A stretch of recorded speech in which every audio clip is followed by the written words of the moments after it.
Cowboys Nation, you need to stop everything you're doing right now because the Dallas front office is making moves that could completely reshape this roster before training camp even starts. And if you're not paying attention, you're already behind.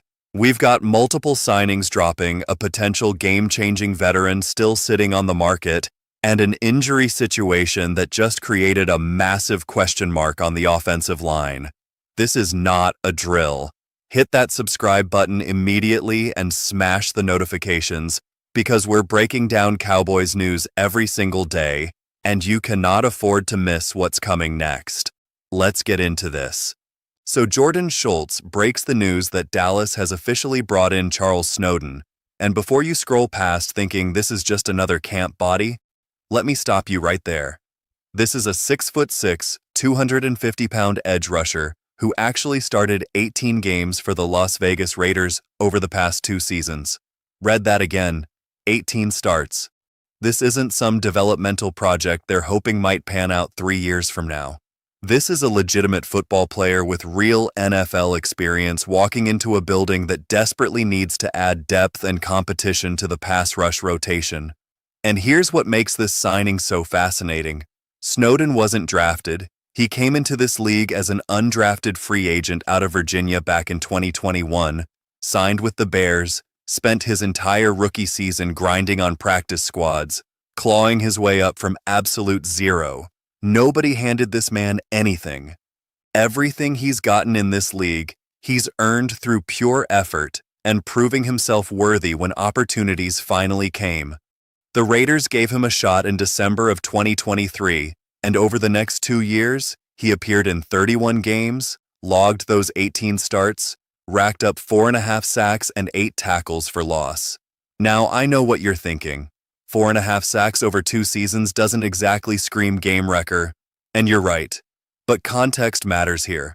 For an undrafted player who was never supposed to make it this far, that production tells you this guy belongs. He's reliable. He's durable. He knows how to play the position at the highest level.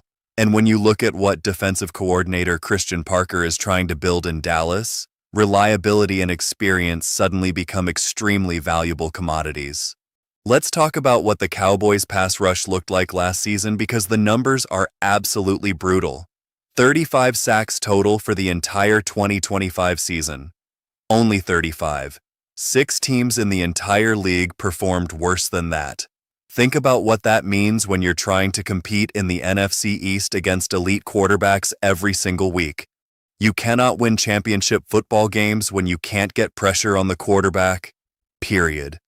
Dallas knows this. That's why they traded for Rashawn Gary.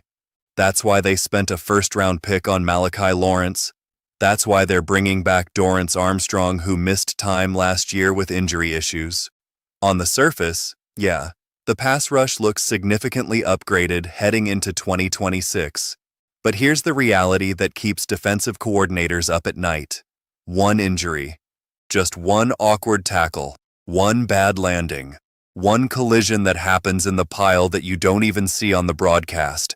And suddenly, your entire rotation goes from solid to dangerously thin in the span of a single play. That's where Charles Snowden becomes more than just a depth piece. He's insurance.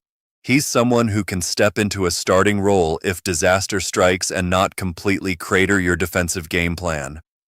When Parker looks down his depth chart right now, he sees Gary, Lawrence, and Azaraku at the top.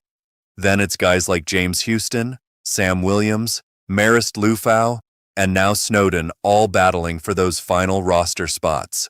And every single one of those players has legitimate NFL experience. Every one of them knows exactly what's on the line this summer. But Snowden brings something the others might not have. 18 starts over the last 2 years. When training camp gets intense, when the pads come on and you're evaluating who can actually hold up under pressure, that kind of experience becomes invaluable. Dallas isn't just randomly throwing names at a roster and hoping things work out. They're deliberately constructing an environment where competition is fierce and only the best players survive final cuts. Christian Parker inherited the worst defense in football last year. You don't fix that by just upgrading your starters. You fix it by making sure every position group has multiple capable players pushing each other every single day. Snowden fits that blueprint perfectly. Now let's shift gears, because there's another edge rusher story that absolutely needs your attention, and honestly, I'm shocked this guy is still available. Hassan Ridgeway. Bleacher Report's Alex K. just published a piece naming Dallas as the absolute best landing spot for Ridgeway in the entire National Football League, and here's the thing that should make every Cowboys fan sit up and pay attention. The price tag on this man right now is essentially nothing because nobody has stepped up to sign him yet. We're talking about a player who posted 27 sacks in 34 games between 2022 and 2023 with the Philadelphia Eagles. Let that sink in for a second. Second-team All-Pro in 2022 with 16 sacks. Pro Bowl selection in 2023 with 11 more. You don't just forget how to rush the passer. The talent doesn't magically disappear overnight. So what happened? Why is a former All-Pro pass rusher sitting unsigned in June? It's a perfect storm of unfortunate circumstances. He got traded to the Jets, and it didn't work out. He held out for a new contract which cost him 7 games in 2024. Then he lands in Tampa Bay for 2025 and never finds his rhythm. The production fell off a cliff, and now the entire league is treating him like damaged goods. But the physical ability is still there. The football IQ is still there. What he needs is the right situation to flip that switch back on. And that's exactly what Kay is arguing. Dallas represents the ideal environment for a reclamation project like this. You've got a franchise in full championship mode. You've got a defense being completely rebuilt with real urgency and resources. You've got a coordinator who needs every capable body he can find before the season starts. And you've got Jerry Jones, who has never in his entire career as owner walked away from a talented player with baggage when the asking price was this low. Never. This is a textbook low-risk, high-upside gamble. If Ridgeway comes in and regains even 70% of his 2022 form, you just added an elite pass rusher for pennies on the dollar. If it doesn't work out, you cut him in August and move on. There's almost zero downside here. The only question is whether Dallas picks up the phone before some other team figures out what's sitting right in front of them. Speaking of signings, Todd Archer over at ESPN confirmed that Dallas has officially brought in wide receiver Denzel Mims, and this is one of those moves that makes you wonder if this is finally the situation where the player matches the potential. Mims is 6'3", 209 pounds, ran a blazing 4.3840 at the Combine, and was drafted by the Jets in the second round back in 2020, 59th overall out of Baylor. NFL draft analyst Lance Zierlein described him before that draft as a long, striding outside target with elite height, elite weight, elite speed, and an enormous catch radius. A red zone touchdown magnet. At Baylor, he put up absolutely ridiculous production. 182 receptions, over 2,000 yards, 28 touchdowns across his final 3 college seasons. The ceiling looked sky high. Then he got to New York and reality hit hard. 3 seasons with the Jets produced 42 catches, 676 yards, and 0 touchdowns. 0. Detroit signed him before 2023 and cut him before the regular season even started. He bounced through practice squads with Pittsburgh and Jacksonville before heading to the USFL, where he spent 2 seasons with the Battlehawks and Dallas Renegades. And now, here he is, walking into the Star facility with one more legitimate shot in the NFL. And here's why this matters. CeeDee Lamb is locked in as the number 1. Nobody's touching that. But behind him, that receiver room is wide open. And Mims brings something most of those guys simply don't have. Legitimate size, legitimate speed, and a second-round pedigree that says the raw talent was always there, even when the production wasn't. Dallas has already proven they can turn overlooked players into stars.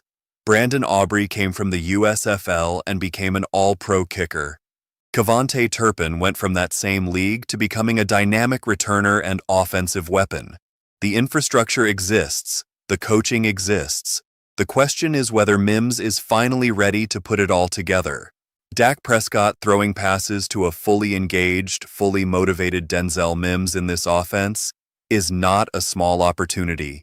That's a real chance to salvage a career that was supposed to take off 6 years ago. Training camp is going to give us the answer.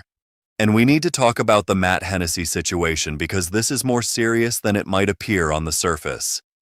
Todd Archer confirmed that the backup center is heading to season-ending injured reserve after neck surgery, and losing your center depth for an entire year when you're a team with Super Bowl aspirations is a legitimate problem. The center position isn't just another spot on the offensive line, it's the anchor. The guy snapping the ball to Dak Prescott on every single play. The player making protection calls and keeping everyone organized before the snap. When your starter goes down mid-season, and in the NFL players go down, you need an immediate credible replacement, not a scramble and a prayer. With Hennessy gone, the backup is now TJ Bass, a versatile interior lineman who's played multiple positions but has never been the primary center backup on a championship-caliber team. Beyond him, you're looking at Nick Leverett, Trevor Keegan, and undrafted rookie DJ Wingfield. None of those guys carry the experience this situation demands if Cooper Beebe goes down at a critical moment. To their credit, Dallas already signed Chris Glazer out of the USFL earlier this month specifically to address this gap.